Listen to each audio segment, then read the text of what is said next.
Olá pessoal, tudo bem?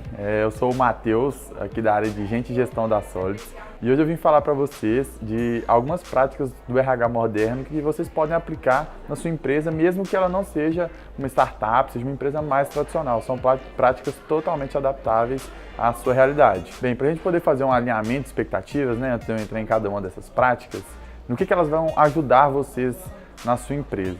Bem, principalmente em redução de custo e aumento de produtividade. Redução de custo por quê?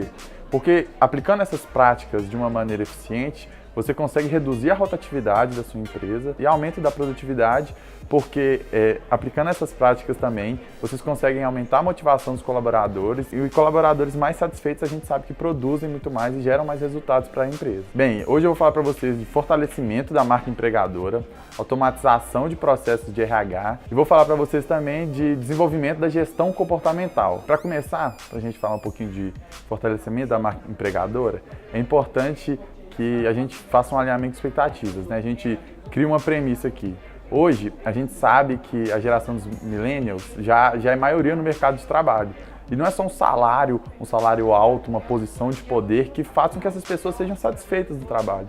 Hoje elas procuram muito mais que isso. Elas procuram fit cultural, elas procuram alinhamento com a empresa, elas procuram satisfação, amizades no ambiente de trabalho. Então, práticas antigas muitas vezes não são adaptáveis para a geração de hoje, porque essa geração mudou, né? Não é mais a maioria no mercado de trabalho. Um termo que representa o fortalecimento da marca empregadora é o Employer Branding. Ele pode, no primeiro momento, assustar um pouquinho, mas ele nada mais é do que marca empregadora. Mas o que isso quer dizer? Ele se trata de fortalecimento da sua marca empregadora por meio de ações, seja de endomarketing ou seja de marketing externo, para fortalecer a imagem da sua empresa, ou seja, tornar ela mais atrativa para pessoas de fora, para que elas possam tentar vir a ser colaboradores da sua empresa e também para os membros da sua empresa atuais, porque isso faz com que eles estejam mais satisfeitos e mais motivados ainda no trabalho. Mas como é que eu faço para fortalecer a minha marca? Então, tem várias ações que vocês podem propor na sua empresa e, obviamente, essas ações têm maior aplicabilidade dependendo da empresa, né, com as suas especificidades, mas algumas comuns eu separei aqui para falar para vocês. A primeira delas é uma cultura organizacional bem definida. Então, é importante que as pessoas saibam onde elas estão entrando, saibam qual é a cultura daquele lugar, saibam o que molda aquele comportamento, o comportamento das pessoas que trabalham ali. Então é muito importante que, caso a sua empresa não tenha uma cultura organizacional muito bem definida, que isso seja feito. Porque com uma cultura organizacional bem definida, você consegue atrair pessoas com um maior fit cultural, ou seja, a possibilidade dessas pessoas saírem depois é menor, e você consegue reter talentos na sua empresa, porque eles se identificam com a sua cultura. A segunda ação para que possa ter o fortalecimento da sua marca empregadora são vocês terem funcionários como replicadores disso. Então, a partir do momento que você tem uma cultura organizacional bem definida e outras ações ali que fortalecem a sua marca, é importante que os seus funcionários eles sejam replicadores disso e eles divulguem a empresa de vocês. É comum a gente discutir no mercado que a maior divulgação da marca vem através de um cliente satisfeito. Então, nada melhor para divulgar a sua marca como empresa, como um bom lugar para se trabalhar, do que os seus funcionários replicando isso no mercado, seja com seus amigos, seja nas redes sociais. Então, é muito importante que dentro do fortalecimento da marca empregadora não seja exclusivamente uma ação da empresa. É importante que os funcionários estejam junto da empresa nisso, replicando e mostrando o quão bom é estar ali com a empresa e estar crescendo junto. Um terceiro ponto que é legal a gente se atentar quando a gente fala de fortalecimento da marca empregadora é a gente se atentar aos canais de comunicação com os possíveis candidatos do nosso processo seletivo. Hoje, quando a gente pensa em vendas, cada vez mais o marketing está muito atento aos canais de comunicação que os clientes chegam a ter empresa. Então, se eles chegam mais pelo Instagram, é lá que deve ser feito um investimento maior. Se eles chegam por meio do blog, é ali que deve ser investido mais. Se eles chegam por meio de eventos, é interessante que seja investido mais em eventos. Só que quando a gente traz isso para uma prática interna, a gente muitas vezes negligencia isso. Então, é interessante que se identifique quais são os principais canais de comunicação com possíveis colaboradores, com candidatos no nosso processo seletivo. Entendendo isso, a gente consegue direcionar melhor as nossas ações para isso e consegue fortalecer a nossa marca dentro desses canais de comunicação. Então, por exemplo, se a sua empresa tem uma página no Facebook muito forte e chegam muitos candidatos por lá, então investe ali. Se a maioria dos seus candidatos chega pelo Twitter, então é ali que você tem que investir. Se chegam pelo Instagram, e nos mais variados canais de comunicação. Então é muito importante que se analise e se enxergue quais são os principais canais de comunicação com os possíveis candidatos no meu processo seletivo. A partir disso, fica muito mais fácil pensar em como fortalecer a minha marca empregadora para que pessoas queiram cada vez mais trabalhar na nossa empresa. Bem, uma outra prática que vem sendo muito utilizada na atualidade, que se encaixa muito em qualquer tipo de empresa, seja ela uma startup ou uma empresa mais tradicional, é a automatização de processos de RH. A gente sabe que muitas vezes alguns processos são chatos, são burocráticos, mas têm que ser feitos. Então, nada melhor do que fazer com que esses processos funcionem, na sua maioria, sozinhos, para que, após a finalização do processo ou decorrida algumas etapas do mesmo, as pessoas, o insumo intelectual, chegue ali e tome decisões a partir do processo. Isso aumenta a motivação de seus colaboradores, porque eles vão estar se importando com uma parte muito mais interessante, que é ali de discutir, de gerar resultados e de pensar em estratégias para impactar o seu negócio. E não só em ficar executando coisas operacionais ali. Então é muito interessante que se invista nessa automatização de processo do RH. Pensando ainda que a gente está numa fase numa era do Big Data, é muito interessante, é muito importante que esse seja um pensamento das pessoas que guiam o RH das empresas, porque hoje é extremamente necessário que existam dados, que esses dados venham a gerar insumos e esses insumos facilitem as discussões e as decisões da empresa. Então, quando você toma decisões sem ter dados muito bem claros, muito bem definidos, fica muito no achômetro, sabe? Você imagina que é aquilo, mas você não tem ali um fato, um número que te representa isso.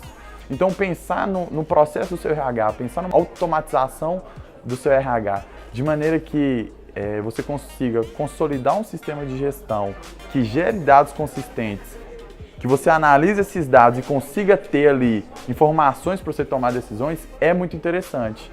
E isso vai desde o uso de planilhas do Google, de formulários do Google também, para receber informações em processos seletivos e contabilizar essas informações, ao uso do Data Studio, que é uma ferramenta do Google também para tabular dados, até ao uso de softwares mais robustos.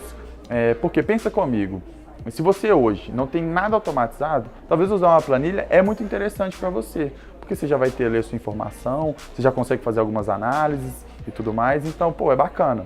Talvez isso seja mais interessante no primeiro momento, porque aí você não passa o carro na frente dos bois. Agora, se você já tem uma automatização considerável, você já faz o uso de planilhas, mas talvez essas planilhas vêm tirando muito do seu tempo. Às vezes você tem 8, 10 planilhas, às vezes você tem a mesma informação em mais de uma planilha, então talvez está na hora de dar mais um passo nisso aí. Então existem softwares mais robustos também, no qual eles englobam todos os subsistemas de RH, e fazem a própria análise desses dados dentro do software. Então, nesse passo, você já economiza muito do seu tempo, ou seja, vai sobrar mais tempo para que você possa analisar os dados que vão sair, os insumos, e com isso tomar decisões mais assertivas. E a última prática de um RH moderno que eu separei para falar para vocês, que eu também acho que é muito aplicável numa empresa tradicional, é o desenvolvimento da gestão comportamental.